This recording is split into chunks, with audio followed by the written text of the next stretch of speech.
നമസ്കാരം സുഹൃത്തുക്കളെ, എന്റെ പേര് Aswathy. Welcome to Harshitham edutech. നാളെ നടക്കാനിരിക്കുന്ന 10th പ്രിലിംസ് രണ്ടാം ഘട്ട പരീക്ഷയ്ക്ക് പോകുന്നതിന് മുന്നേ നിങ്ങൾ നോക്കിയിരിക്കേണ്ട ഏറ്റവും പ്രധാനപ്പെട്ട 100-ലധികം ക്വസ്റ്റ്യൻസ് ആണ് ഈ ഒരു വീഡിയോയിൽ ഡിസ്കസ് ചെയ്യാൻ പോകുന്നത്. 2025 PSC നടത്തിയ 10th പ്രിലിംസ് പരീക്ഷയുടെ ചോദ്യപേപ്പറാണ്. ക്ലാസ്സിലേക്ക് പോയാലോ? നമ്മുടെ ടെലഗ്രാം ചാനൽ ജോയിൻ ചെയ്യാത്തവരുണ്ടെങ്കിൽ ഫസ്റ്റ് കമന്റ് ഒന്ന് ചെക്ക് ചെയ്തേക്കാം. ലിങ്ക് ഞാൻ പിൻ ചെയ്ത് വെച്ചേക്കാം.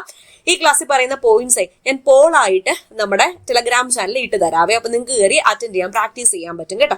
ഹർഷിതം എഡ്യൂടെക് ആപ്പ് ഡൗൺലോഡ് ചെയ്യാത്തവരുണ്ടെങ്കിൽ ഫസ്റ്റ് കമന്റ് ഒന്ന് ചെക്ക് ചെയ്തേക്കാം. ലിങ്ക് ഞാൻ പിൻ ചെയ്ത് വെച്ചിട്ടുണ്ട്. Company board assistant, university assistant, company LGS മുതലായ പരീക്ഷകൾക്ക് വേണ്ടി പുതിയ ബാച്ചുകൾ സ്റ്റാർട്ട് ചെയ്യുകയാണ്. അഡ്മിഷൻ സ്റ്റാർട്ട് ആയിട്ടുണ്ട്. എത്രയും വേഗം തന്നെ നിങ്ങളുടെ സീറ്റ് ഉറപ്പിക്കുക. ലിമിറ്റഡ് സീറ്റ്സ് മാത്രമേ ഉള്ളൂ. ക്ലാസ്സിലേക്ക് പോയാലോ? ആദ്യത്തെ ചോദ്യം, ഇന്ത്യയുടെ ഭാവി നിർണയിക്കുന്നത് ഇന്ത്യയുടെ class മുറികളിലാണ്.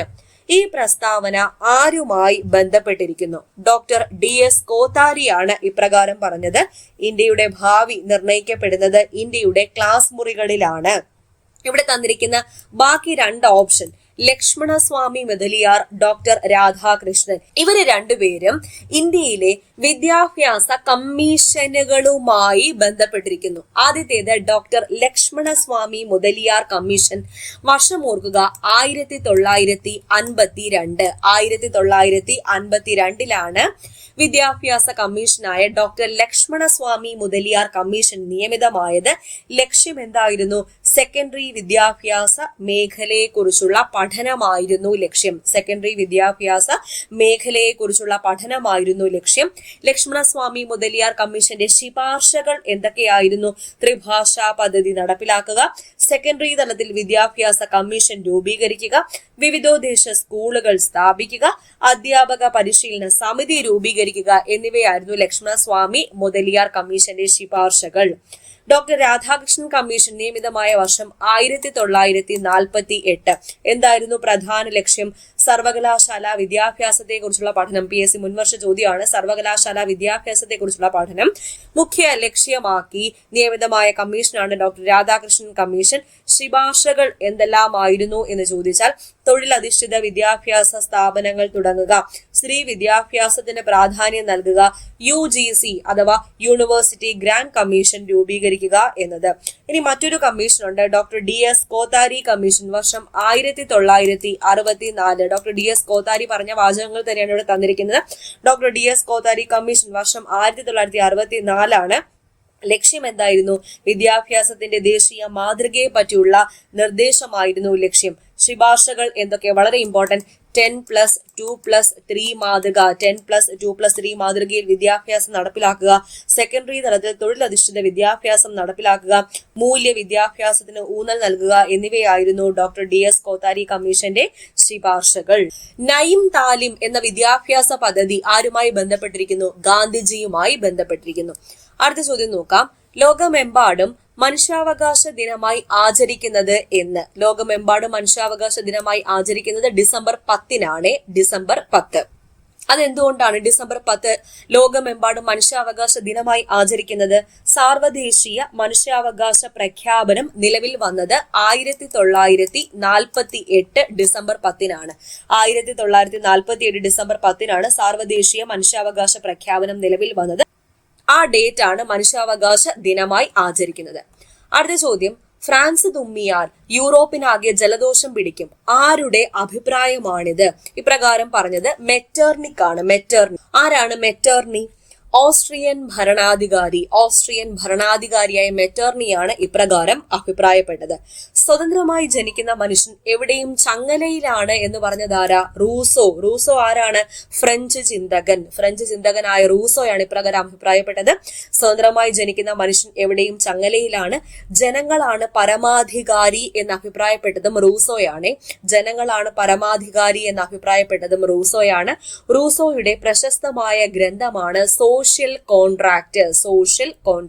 Option A Napoleon. Bank of France സ്ഥാപിച്ചതാര്? നെപ്പോളിയൻ.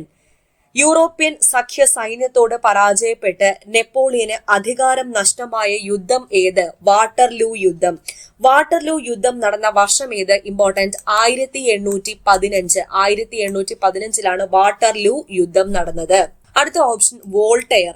ആരാണ് വോൾട്ടെയർ? ഇദ്ദേഹവും ഫ്രഞ്ച് ചിന്തകനാണ്. പുരോഹിതന്മാരുടെ ചൂഷണത്തെ പരിഹസിച്ച ചിന്തകനാണ് വോൾട്ടെയർ. യുക്തിചിന്ത, സമത്വം, മനുഷ്യസ്നേഹം എന്നിവ പ്രോത്സാഹിപ്പിച്ച ചിന്തകനാണ് വോൾട്ടെയർ. അടുത്ത ചോദ്യം, കടത്തനാടൻ സിംഹം എന്നറിയപ്പെടുന്ന കേരള നവോത്ഥാന നായകൻ ആര്? കടത്തനാടൻ സിംഹം കുറുളി ചേകോനാണ്. കുറുളി ചേകോൻ. രാജ്യത്തെ ആദ്യത്തെ സമ്പൂർണ്ണ ഡിജിറ്റൽ കോടതി കേരളത്തിലെ ഏത് ജില്ലയിലാണ് ആരംഭിച്ചത്? കൊല്ലം ജില്ലയിലാണ് രാജ്യത്തെ ആദ്യത്തെ സമ്പൂർണ്ണ ഡിജിറ്റൽ കോടതി കേരളത്തിൽ ആരംഭിച്ചത്. ഗ്രീനിച്ച് സമയം 2 PM ആകുമ്പോൾ ഇന്ത്യയിലെ സമയം എത്രയാണ്? 7:30 PM ആണ്. ഇന്ത്യൻ സമയം ഗ്രീനിച്ച് സമയത്തിനേക്കാൾ 5.5 മണിക്കൂർ മുന്നിലാണ്. 5.5 മണിക്കൂർ മുന്നിൽ. അതെങ്ങനെ 5.5 മണിക്കൂർ മുന്നിലായി? ഗ്രീനിച്ച്, ഇന്ത്യ എന്നീ 2 സ്ഥലങ്ങൾ തമ്മിലുള്ള രേഖാംശീയ വ്യത്യാസം എത്രയാണെന്ന് ചോദിച്ചാൽ 82.5 ഡിഗ്രിയാണ്. അതായത് 82 ഡിഗ്രി 30 മിനിറ്റ്. 15 ഡിഗ്രി രേഖാംശത്തിന്റെ സമയ വ്യത്യാസം എത്രയാ? 1 മണിക്കൂർ. 15 ഡിഗ്രി രേഖാംശത്തിന്റെ സമയ വ്യത്യാസം 1 മണിക്കൂർ ആണെങ്കിൽ 82.5 ഡിഗ്രി രേഖാംശത്തിലെ സമയ വ്യത്യാസം കണ്ടുപിടിക്കാൻ വേണ്ടി 82.5 ഡിവൈഡഡ് ബൈ 15 ചെയ്താൽ മതി. അപ്പോഴാണ് 5.5 മണിക്കൂർ എന്ന് കിട്ടുന്നത്.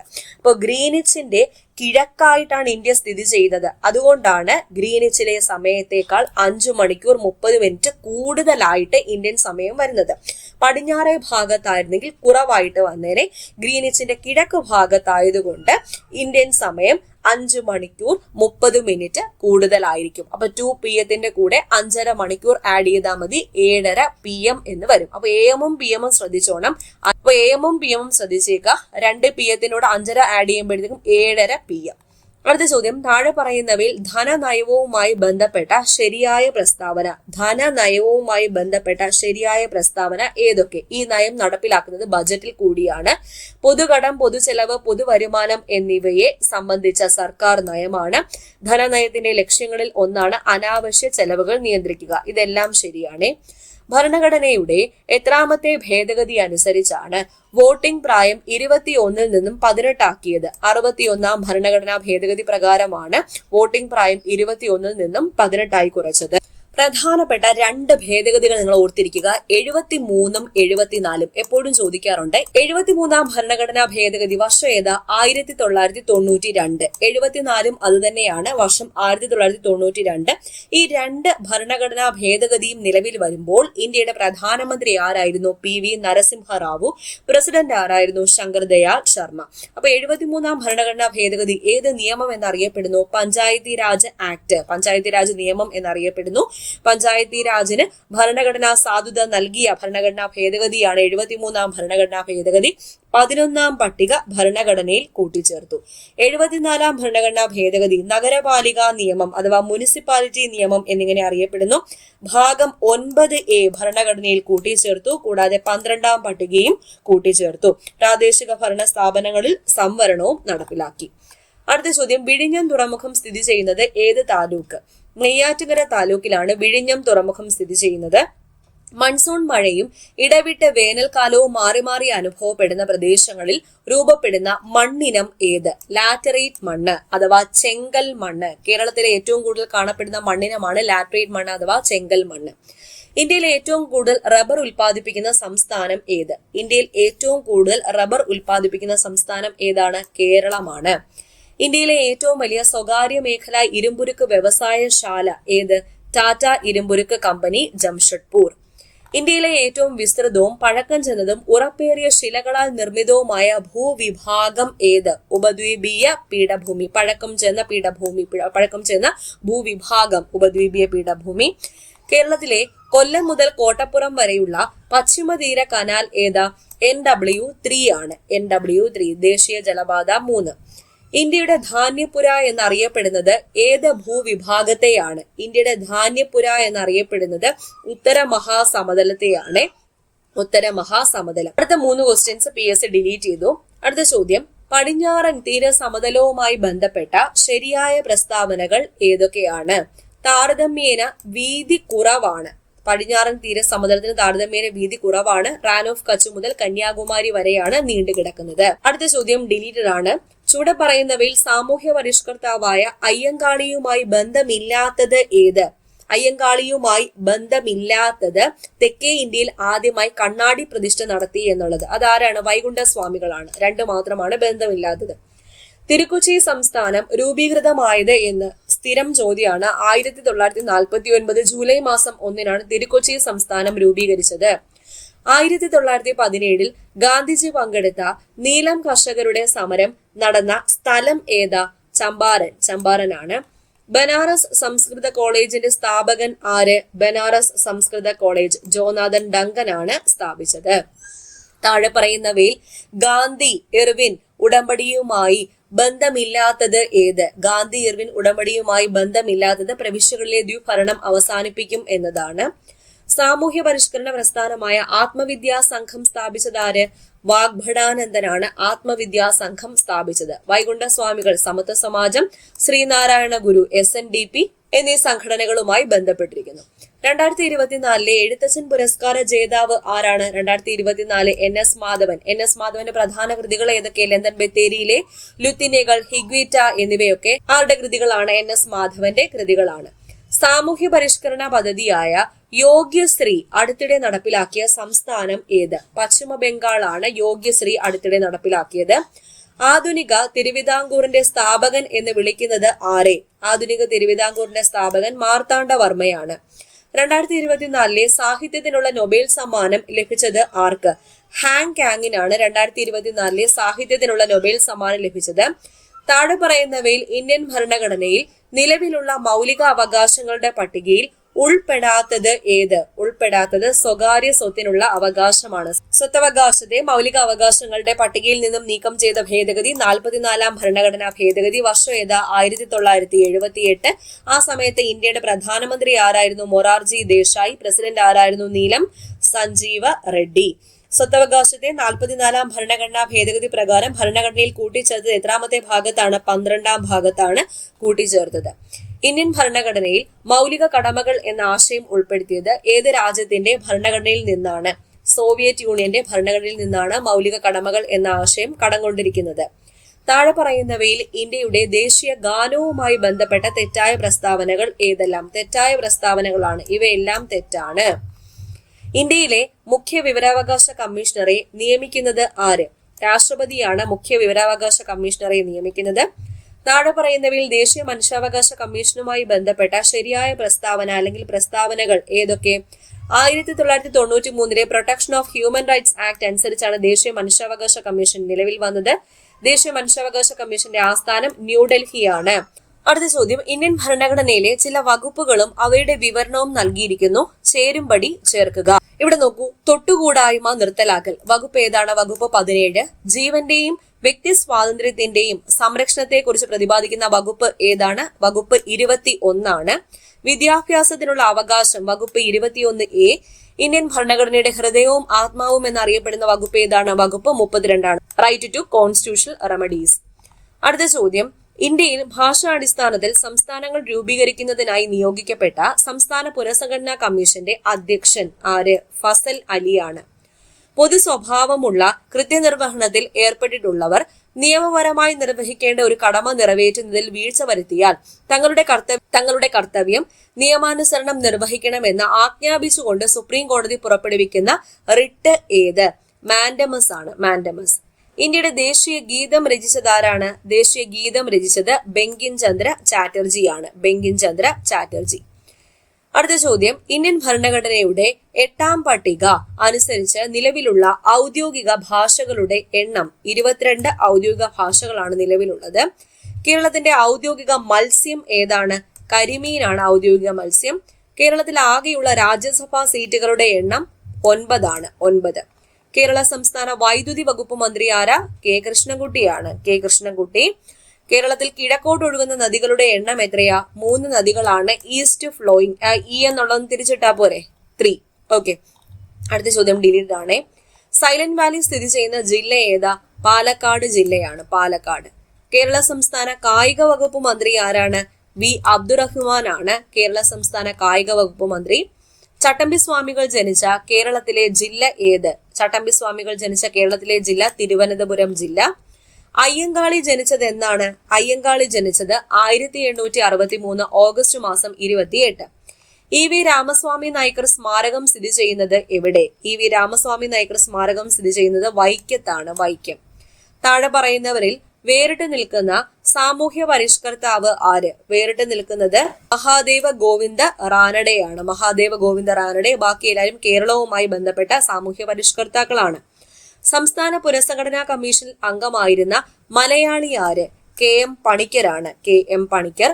തന്നിരിക്കുന്ന സൂചകങ്ങളുടെ അടിസ്ഥാനത്തിൽ കേരളത്തിലെ പ്രശസ്തമായ നേതാവിനെ തിരിച്ചറിയുക.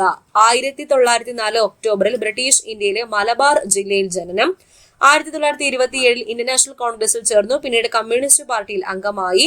എന്റെ ജീവിതകഥ. എന്റെ ജീവിതകഥ ആരുടെ ആത്മകഥയാണ്? എ കെ ജിയുടെ ആത്മകഥ.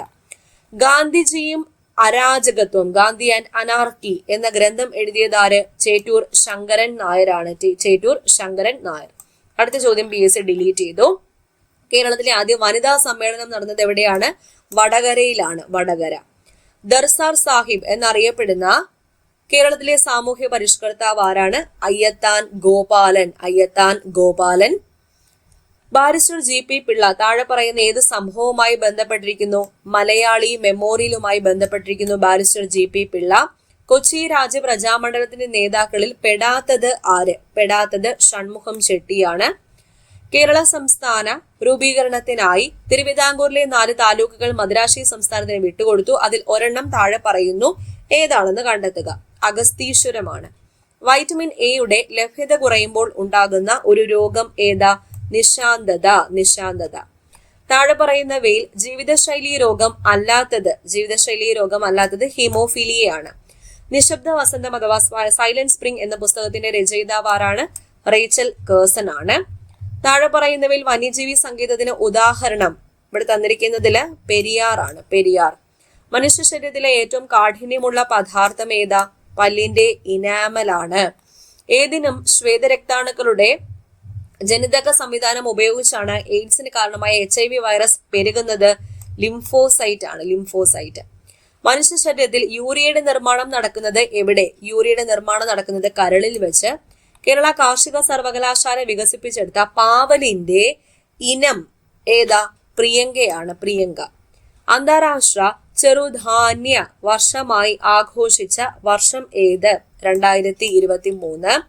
സർക്കാർ പൊതുജനാരോഗ്യ പദ്ധതിയായ കാരുണ്യ ആരോഗ്യ സുരക്ഷാ പദ്ധതി പ്രകാരം ദരിദ്രരും ദുർബലരുമായ കുടുംബങ്ങൾക്ക് ചികിത്സയ്ക്കായി പ്രതിവർഷം അനുവദിച്ചിട്ടുള്ള തുക എത്ര? 5 ലക്ഷം രൂപയാണ്. പ്രവൃത്തി സംഭവിക്കുന്ന ചില സന്ദർഭങ്ങൾ നൽകിയിരിക്കുന്നു. അപ്പോ ഇവിടെ നോക്കുക, 3 സന്ദർഭങ്ങൾ ഓപ്ഷൻ അനുസരിച്ച് എഴുതണേ. ഇതില് ആദ്യത്തെ സന്ദർഭം നോക്കൂ. ഒരു കല്ല് മുകളിലേക്ക് എറിയുമ്പോൾ ഭൂഗുരുത്വാകർഷണ ബലം കല്ലിൽ ചെലുത്തുന്ന പ്രവൃത്തി. അത് നെഗറ്റീവ് ആണ്.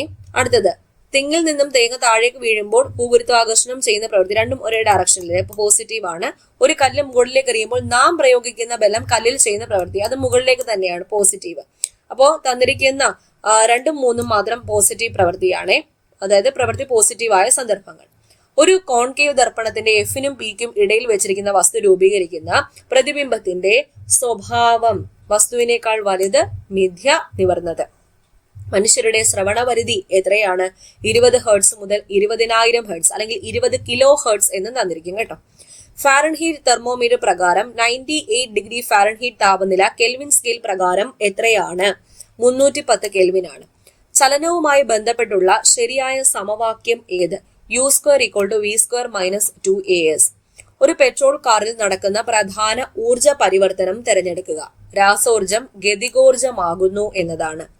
സൂര്യഗ്രഹണത്തിന് കാരണമാകുന്ന ശരിയായ ക്രമീകരണം കണ്ടെത്തുക. ഭൂമിക്കും സൂര്യനും ഇടയിൽ ചന്ദ്രൻ വരുന്നു. സൂര്യഗ്രഹണം. EMS ഓർത്താ മതിയെ. EMS സൂര്യഗ്രഹണം. അതായത് ഭൂമിക്കും സൂര്യനും ഇടയിൽ ആര് വരുന്നു? മൂൺ വരുന്നു. ഹൈഡ്രജന്റെ ഗുണങ്ങളുമായി ബന്ധപ്പെട്ട് ചില പ്രസ്താവനകൾ നൽകിയിരിക്കുന്നു. ഇതിൽ ശരിയായ ഉത്തരം തിരഞ്ഞെടുക്കുക. ഇവിടെ രണ്ടാമത്തേത് തെറ്റാണ്, ബാക്കിയെല്ലാം ശരിയാണ്. ഹൈഡ്രജന് നിറമോ മണമോ ഇല്ല. ഹൈഡ്രജൻ ദ്വയാറ്റോമിക തന്മാത്രകളായിട്ടാണ്, അതായത് H2 ആയിട്ടാണ് കാണപ്പെടുന്നത്. ഓക്കെ.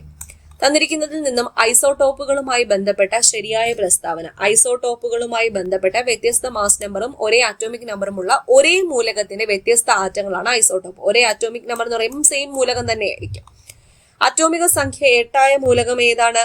ഓക്സിജൻ ആണ്. ഓക്സിജൻ. ഓക്കെ, അപ്പൊ ഒരു ഒറ്റ ക്ലാസ്സിൽ നമ്മൾ 100-ലധികം വസ്തുതകൾ പഠിച്ചു കഴിഞ്ഞു, ഡിസ്കസ് ചെയ്ത് കഴിഞ്ഞു, മനസ്സിലായി എന്ന് കരുതുകയാണ്. അപ്പൊ ഇതിൽ നിന്നുള്ള ചോദ്യങ്ങളൊക്കെ നോക്കിയിട്ട് പോവുക. സയൻസും GK ഒക്കെ ഏതൊക്കെ ഏരിയയിലാണ് PSC ചോദിച്ചിരിക്കുന്നത് എന്ന് നന്നായിട്ട് നോക്കിയിട്ട് പോവുക. നിങ്ങൾ കുമാരഗുരുദേവൻ, അയ്യങ്കാളി, ശ്രീനാരായണ ഗുരു, വാഗ്ഭടാനന്ദൻ, ചട്ടമ്പി സ്വാമികൾ, വൈകുണ്ഠ സ്വാമികൾ, ഇത്രയും പേരെ നല്ലതായിട്ട് നോക്കിയിട്ട് പോണേ. എല്ലാ പരീക്ഷയ്ക്കും PSC ഇവരെ പറ്റി ചോദിക്കാറുണ്ട്. ഓക്കെ, അപ്പൊ വീഡിയോ ഇഷ്ടപ്പെട്ടാൽ നിങ്ങളുടെ ലൈക്ക് ഞാൻ പ്രതീക്ഷിക്കുന്നുണ്ട്. ഹർഷിതം എഡ്യൂടെക് ആപ്പിൽ നിങ്ങൾക്ക് ആവശ്യമുള്ള എല്ലാ കോഴ്സുകളും, ഇനി വരുന്ന PSC പരീക്ഷകൾക്കുള്ള എല്ലാ കോഴ്സുകളും, അത് 10th ലെവലായാലും +2 ലെവലായാലും ഡിഗ്രി ലെവലായാലും റണ്ണിങ് ആണ്.